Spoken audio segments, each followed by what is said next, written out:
Lynn, you led a U.S. delegation to the United Nations Committee on the Peaceful Uses of Outer Space, which again seems like, obviously it's a very global kind of thing. What were some of the lessons that you experienced to pick up from that? That was a very, very different environment because all of the other projects I'd worked on over the years, we already had a project we wanted to do together, a willingness to work in some area together. We decided we were going to do the Galileo mission to Jupiter or the Cassini mission to Saturn. When you get in the UN committee, first of all, it's, I don't know, 90 member states or something like that. Most of them do not have space programs, but everyone has an equal voice. And it's driven very much by the interests of developing countries. And by and large, they're interested in space applications, space for development of their nation. So they're mostly interested in communications, remote sensing, those kinds of things. Very limited interest in space science and not much discussion about human spaceflight. Just finding a common denominator among all of those parties was a challenge. And then figuring out of all of these different players what was a reasonable path forward.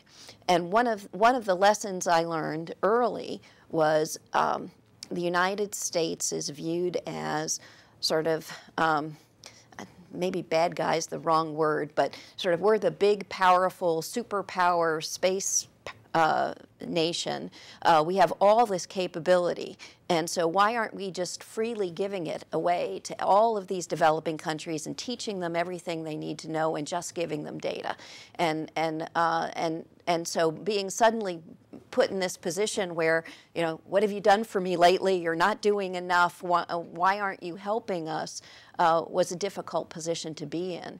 And I also learned that if the proposal, because of that sort of view of the U.S., if the proposal came from the U.S., then it would quickly be dismissed. So I got quite good at behind-the-scenes negotiations. And so what I would do is work with another country who was willing to make whatever the proposal was that we wanted.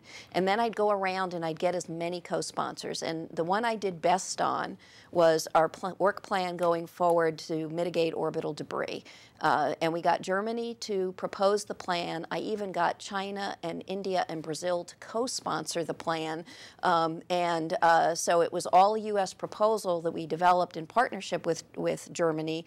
But because it came from somebody other than the U.S., we were able to get it accepted and go forward. So learning to maneuver behind the scenes instead of being out in front was a whole different approach to cooperation. So building the alliances and the coalitions become even more important. Yes.